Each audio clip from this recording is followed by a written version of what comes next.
Hi, எல்லோருக்கும் வணக்கம். Welcome to உங்கள் நான் கமல்ஹாசன்ஸ். இந்த வீடியோவில் நம்ம கமல் சார் பற்றின ஒரு புதிய தகவல் தான் டிஸ்கஸ் பண்ண போகிறோம். ஸோ வீடியோக்குள்ளே போகிறதுக்கு முன்னாடி சேனலுக்கு புதுசாக இருந்தீங்க அப்படின்னா கண்டிப்பாக சப்ஸ்கிரைப் பண்ணுங்கள். வீடியோ ஒரு லைக் பண்ணிடுங்க. லைக் பண்ணால் தான் நிறைய பேருக்கு இது வந்து ரீச் ஆகும். ஸோ தட் நிறைய கமல் சார் ரசிகர்களும் வந்து நம்ம சேனலில் பின்தொடருவாங்க அப்படின்றத சொல்லிட்டு லைக் முக்கியம் அப்படின்னு சொல்லிட்டு இப்போ நம்ம வீடியோக்குள்ளே போகலாம்.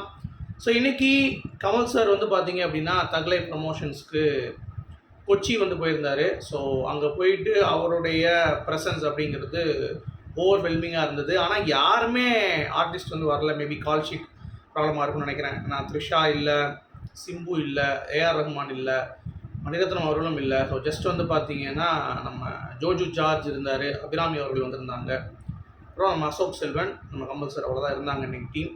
பட் தெளிவாக அவங்க என்ன ப்ரொமோட் பண்ணணுமோ அதை ப்ரொமோட் பண்ணிட்டாங்க அப்படிங்கிறது பார்க்க முடியுது. ஆனாலும் நமக்கு என்ன ஒரு வருத்தமாக இருந்தது அப்படின்னா, ஒரு ஃபுல் டீம் பார்த்துருந்தா இன்னும் நல்லாயிருக்கும். விக்ரம் ப்ரமோஷன்ஸ்க்கு நிறையா மேக்ஸிமம் வந்து பார்த்திங்கன்னா கவர் பண்ணது நம்ம கமல் சார் தான். நீங்கள் கவனிச்சிங்கன்னா தெரியும், விஜய் சேதுபதி அவர்களும் ஃபகத் ஃபாசில் அவர்களும் எப்போயாவது தான் வந்து ஜாயின் பண்ணுவாங்க. அந்த மாதிரி தான் இதுவும் கமல் சாரோடைய படம் அவர் தான் தாங்கி பிடிக்கணும் அப்படின்றதுனால தான் ஏதோ அட்லீஸ்ட் இவங்களாச்சும் கொஞ்சம் ப்ரொமோஷன்ஸ்க்கு சிம்பு அவர்களும் சித்தார்த் அவர்களும் கொஞ்சம் வந்தாங்க. இந்தியன் டூவும் சித்தார்த் வந்தார், சிம்பு வந்து ஒரு சில இடங்களுக்கு வந்தார் அப்படிங்கிறது பார்க்க முடியுது. But it's okay. ப்ரொமோஷன்ஸ் அப்படிங்கிறப்ப எல்லாரும் வரணும் அப்படின்ற ஒரு விஷயம் அது கமல் சார் முன்னெடுத்து கொண்டு வரார் அப்படிங்கிறது பார்க்க முடியுது. ஸோ கண்டிப்பாக எனக்கு தெரிஞ்சு விக்ரம் ப்ரொமோஷன்ஸோட தக்லை ப்ரொமோஷன்ஸ் கொஞ்சம் நிறையாவே இருக்குது. அது மட்டும் இல்லாமல் ரெஸ்பான்ஸும் வந்து ஹிந்தியில் கொஞ்சம் அதிகமாக தெரியுது. தமிழ்லேயும் வந்து பார்த்தீங்கன்னா டிஃப்ரெண்ட்டான ட்ரெய்லர் கட்டாக இருக்குது. ஆஸ் யூஷுவல் ஒரு ரிவெஞ்ச் ஸ்டோரி மாதிரி இல்லாமல் ஏதோ ஒரு புதுமையான ஸ்க்ரீன் பிளே இருக்கும் அப்படின்ற மாதிரி ஏகப்பட்ட திங்கிங். ஸோ இன்றைக்கி கமல் சார் வந்து பார்த்தீங்கன்னா ஒரு வார்த்தை பேசுனது ரொம்ப ஒரு மாதிரி ஆகிடுச்சு. எனக்கு என்ன அப்படின்னா, எனக்கு என்ன வயசாகுது, ரிட்டையர்மெண்ட்டு அப்படின்ற மாதிரி சொல்கிறாங்க. ரிட்டையர்மெண்ட்னா நான் செத்தே போயிடுவேன், எனக்கு கடைசி வரைக்கும் ரிட்டையர்மெண்ட்லாம் கிடையாது, ஓடிக்கிட்டே தான் இருக்க போகிறேன், எனக்கு அவ்வளோ ஃபயர் இருக்குது அப்படின்ற மாதிரி சொல்லும் பொழுது நல்லா இருந்தது ஆக்சுவலாக. ஏன்னா ரிட்டையர்மெண்ட் அப்படிங்கிறது நம்ம கமல் சாரை யோசிக்க முடியாத ஒரு விஷயம். ஒரு நடிகன் அவருக்கு ரிட்டையர்மெண்ட் அப்படிங்கிறது வந்து பார்த்தீங்கன்னா அவர் சொன்ன மாதிரி நான் செத்தாதான் ரிட்டையர்மெண்ட், அது வரைக்கும் நான் ஓடிட்டு தான் இருப்பேன் அப்படின்றது அந்த ஒரு பாயிண்ட் ஆஃப் வியூ வேறு லெவல் ஆண்டவா அப்படின்ற மாதிரி தான் இருந்துச்சு. ஸோ அதனால தான் அவ்வளோ பேரை இன்ஸ்பயர் பண்ணியிருக்காரு. நேற்று நம்ம மும்பைக்கு போய் மும்பை அதிர வச்சார், இன்றைக்கி கேரளா அதிர வச்சிட்டாரு. இன்னொன்று என்ன கவனிச்சிங்கன்னா, அங்கே போனால் அதுக்கேற்ற மாதிரி பேசிடுறாரு. இப்போ ஹிந்திக்கு பேசுகிறாரு, கேரளா போனால் மலையாளம் பேசுகிறாரு. இந்த மாதிரி என்னப்பா உங்ககிட்ட இல்லை அப்படின்ற மாதிரி நமக்கு வந்து தோணுது. ஸோ பயங்கரம். அடுத்து சுகர் பேபி அப்படின்ற பாடல் புதுசாக ஃபுல்லாக வந்துடுச்சு.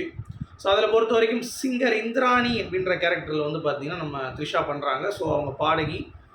அப்போ நம்ம கமல் சார் கூட ஒரு அஃபேர் இருக்கிற மாதிரியான ஒரு காட்சி அமைப்புகள் ஸோ அந்த மாதிரி வந்து போட்டிருக்காங்க. பாட்டு வந்து சும்மா மில்ட்டிங்காக இருக்குது, ரொம்ப பியூட்டிஃபுல்லாக இருக்குது. ஏஆர் ரஹ்மான் அதை போட்டிருக்காரு அப்படின்ற மாதிரி இருக்குது. ஏன்னா அந்தளவுக்கு ரொம்ப மிஸ்பரைசிங்காக வந்து பண்ணியிருக்காரு. புது ட்ரெண்டில் ஒவ்வொரு பீட்ஸும் வந்து குவாலிட்டியாக இருக்குது அப்படிங்கிறது பார்க்க முடியுது. ஒரு ரேப் செஷன் நடுவில் வந்து பார்த்திங்கன்னா வரும். அதெல்லாம் வந்து அந்த பாடலை இன்னும் ஹைலைட் பண்ணி வேறு லெவலுக்கு வந்து கொண்டு போகுது அப்படிங்கிறதுல எந்த ஒரு மாற்று கருத்தும் இல்லை. அந்த லெவலுக்கான பெர்ஃபார்மன்ஸும் வந்து நம்ம த்ரிஷாவோடது டான்ஸ் ஒரு ஸ்டெப் அந்த மாதிரிலாம் நல்லாவே இருக்குது, சூப்பராக இருக்குது அப்படிங்கிறது பார்க்க முடியுது. ஓகேங்களா? ஸோ அது வந்து ரொம்ப ரொம்ப ஒரு கனெக்ட் ஆச்சு அப்படிங்கிறது தான். அடுத்து வந்து விகடனில் ஒரு இன்டர்வியூ கொடுத்துருக்காரு நம்ம மணிரத்னம் அவர்கள். ஸோ அதனால தான் அவரால் பங்கெடுத்துக்க முடியல. ஏன்னா ஒரு ப்ரொமோஷன்ஸ் போய் தான் ஆகணும் ஒருத்தவங்க அப்படின்றதுனால. விகடன் இன்டர்வியூவில் வந்து என்ன சொல்லியிருக்காருன்னா, நம்ம கமல் சார் நான் எதுக்கு சார்னு கூப்பிட்றீங்கன்ற மாதிரி ஒரு டாக்கு. நான் எப்பவுமே கமல் தான் கூப்பிடுவேன், பட் இந்த ஜென்ரேஷனுக்காக நான் கமல் சார். அவர் மணின்னு கூப்பிடுறது கிடையாது, ஆனால் நம்ம ஒரு ஆக்டரை வந்து இப்படி கூப்பிடக்கூடாது அப்படின்ற மாதிரி சொன்னார். அப்புறம் நிறைய விஷயங்கள் சொன்னாங்க. இந்த ஒன்லைன் வந்து நாயகன்லேருந்து நான் எடுத்த கொஞ்சம் விஷயம் ப்ளஸ் கமல் சார் சொன்னது ஒரு ஹைலைட்டு. ஸோ ரெண்டையும் போட்டு ஒரு மிக்ஸ் வந்து பண்ணியிருக்கோம், நல்லா வந்திருக்கு அப்படின்ற மாதிரி சொன்னார். அப்புறம் எஸ்டிஆருடைய confidence acting with Kamal sir அதை பற்றி பேசியிருந்தார். முதல் செட்டுக்கு வந்த பிறகு கொஞ்சம் நர்வஸாக இருந்தார். ஆனால் அதுக்கடுத்து இந்த கேரக்டருக்குள்ளே வரும்போது ரெண்டு பேருமே என்ஜாய் பண்ணி பண்ணாங்க, சிம்புவும் கமல் சாரும் அப்படின்ற மாதிரி. அசோக் செல்வன் பயப்படவே இல்லை, ஆடிஷன் வந்தார், கமல் சார் தான் முதல் ஷாட்டு, பயப்படாமல் நடித்தார். அதுலேருந்து அவருக்கு அப்படியே பழகிடுச்சு. ஸோ அதனால் அவருடைய கான்ஃபிடன்ஸ் எனக்கு பிடிச்சிருந்துன்னு சொல்லிட்டு எல்லாருமே அசோக் செல்வன் அவர்களே வந்து பாராட்டினாங்க. ஏன்னா கமல் சாரும் பாராட்டினார், பார்த்துருப்பீங்க. அதுக்கடுத்து மணிரத்னம் அவர்களும் பாராட்டும் பொழுது ரொம்ப யதார்த்தமாக இருந்தது. ஸோ படம் வந்து கண்டிப்பாக பந்தயம் அடிக்கும் அப்படிங்கிறது இவங்களுடைய இதுலேயே தெரிஞ்சிருது. உங்களுடைய கான்ஃபிடன்ஸும் வந்து பயங்கரமாக இருக்குது அப்படிங்கிறது பார்க்க முடியுது. இன்னொன்று நீங்கள் நல்லா கவனிச்சிங்கன்னா, மணிரத்னம் அவர்கள் சொன்னது தக்லையில் டைட்டில் கார்டு உலக நாயகன் அப்படின்றத வராதான். அப்போ நம்ம செலிப்ரேஷனே அட பாவிகளா அப்படின்ற மாதிரி தான் இருக்குது. ஏன்னா லோகேஷ் வந்து பார்த்தீங்கன்னா கமல் சாரோடைய ஃபேன்ஸ் வந்து பிடிக்கிறதுக்காக அப்படியே சுற்றி பயங்கரமாக வந்து பில்டப் பண்ணி ஒரு உலகநாயகன் கமல்ஹாசன் வந்து போட்டு ஈகிள் இஸ் கம்மிங் சாங் போட்டு நமக்கு காட்டினாங்களே. பட் இதில் வந்து அந்த மாதிரி கிடையாது, வெறும் கமல்ஹாசன் மட்டும்தான் வரப்போகுது. ஸோ அதுவே ஒரு அடையாளம் அப்படின்ற மாதிரி மணிரத்னம் அவர்கள் சொல்கிறது அது உண்மை தான். பட் இருந்தாலும் ஒரு ஃபேன்ஸுக்காக ஏதாவது பண்ணியிருக்கலாம். அட்லீஸ்ட் விண்வெளி நாயகா அப்படின்ற மாதிரி கமல்ஹாசன் பேர் வரம்பொழுதாச்சு ஏஆர் ரஹ்மான் ஒரு சம்பவம் பண்ணுறாரா அப்படிங்கிறத பற்றி பார்ப்போம். ஸோ ஏன்னா கமல்ஹாசன் அன்றைக்கி வரம்பொழுது விண்வெளி நாயகா அப்படி வந்தால் கூட எங்களுக்கு happy, I am very happy. But அது ரஹ்மான் அவர்கள் பண்ணியிருக்காரான்னு தெரில தக் லைஃப்பில் அப்படிங்கிறத நம்ம பார்ப்போம். சரியா, அது கண்டிப்பாக பண்ணியிருப்பான்ற நான் நம்புகிறேன். அப்படி இருந்தால்தான் ரசிகர்களுக்கும் ஒரு செம்ம ஒரு என்ஜாய்மெண்ட்டாக இருக்கும் அப்படிங்கிறது என்னால் பார்க்க முடியுது. அடுத்து 8 வீக் ஓடிடி. நான் ஏற்கனவே சொன்ன மாதிரி 56 நாளுக்கு அப்புறம் தான் ஓடிடி கொடுக்குற மாதிரி தக் லைஃப் பிளான் பண்ணுறாங்க. ஸோ இதுக்கும் விதை போடுறது கமல் சார் தான். ஏன்னா நிறைய படங்கள் 3 வாரம் 4 வாரத்திலே போயிடும். இது வந்து ஹிந்தி மார்க்கெட்டும் கொஞ்சம் ப்ளூம் ஆகட்டும் அப்படின்றதுக்காக பண்ணியிருக்காரு.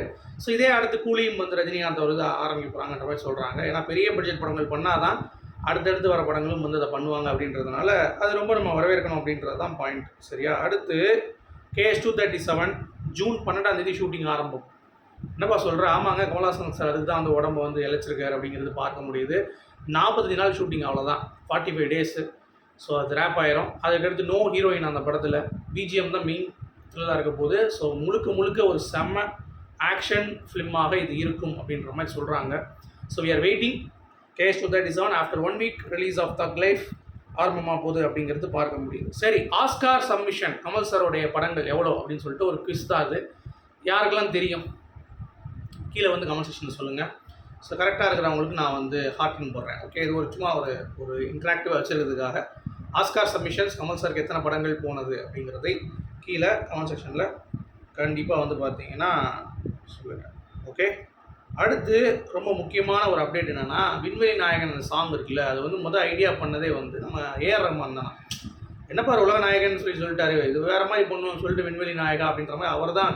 அதனால தான் அவர் வந்து எப்போ பார்த்தாலும் கமல்ஹாசன் அவர்களை வந்து இப்படி கையை இது பண்ணி கூப்பிட்டதாக இருக்கட்டும், அதுக்கடுத்து விண்வெளி நாயகன்ற மாதிரி அடிக்கடி இந்த ப்ரோமோ இதெல்லாம் போட்டு ஒரு கூஸ் பம்ப்ஸ் ஏற்றுறதா இருக்கட்டும்.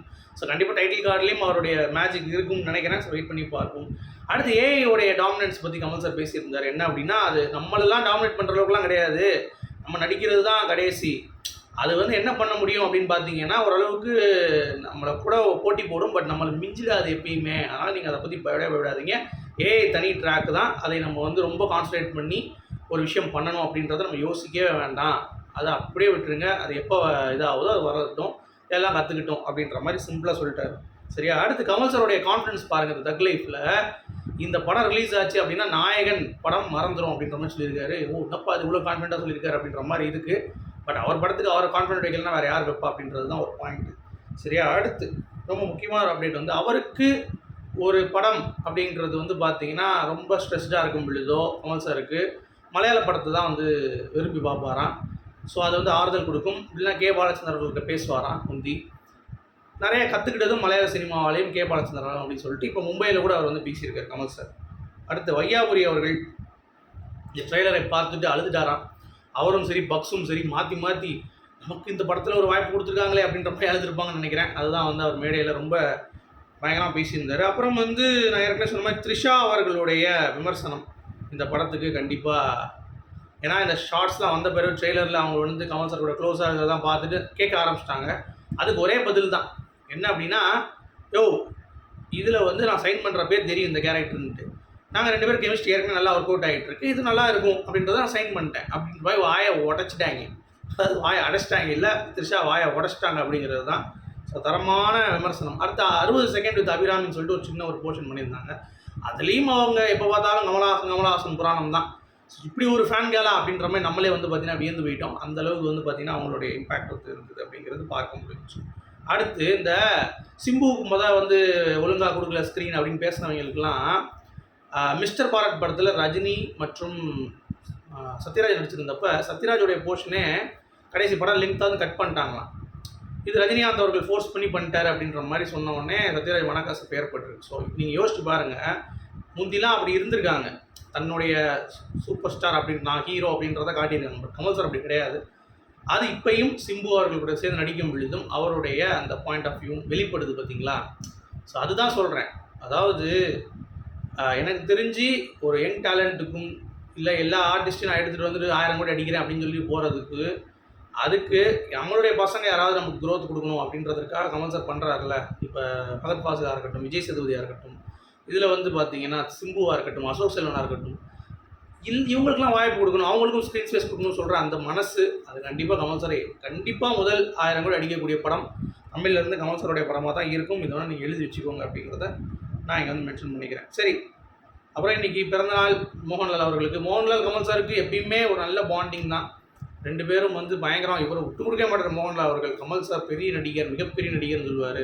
அப்புறம் 2 பேரும் நிறைய படங்களும் வந்து பார்த்திங்கன்னா ஷேர் பண்ணியிருக்காங்க. அதாவது பாபநாசம் அவர் நடித்ததை இவர் நடித்தார். அதுக்கடுத்து வந்து பார்த்திங்கன்னா ஒரு படத்தில் உன்னை போல் ஒருவனில் வந்து பார்த்திங்கன்னா ஸ்க்ரீன் ஷேர் பண்ணியிருப்பார். ஸோ இந்த மாதிரி ஏகப்பட்ட விஷயங்கள் பண்ணியிருக்காரு. ஹாப்பி பர்த்டே மோகன்லால் சொல்லிட்டு வீடியோ நான் முடிக்கிறேன். உங்களுடைய கருத்துக்கள் மீண்டும் சந்திப்போம்.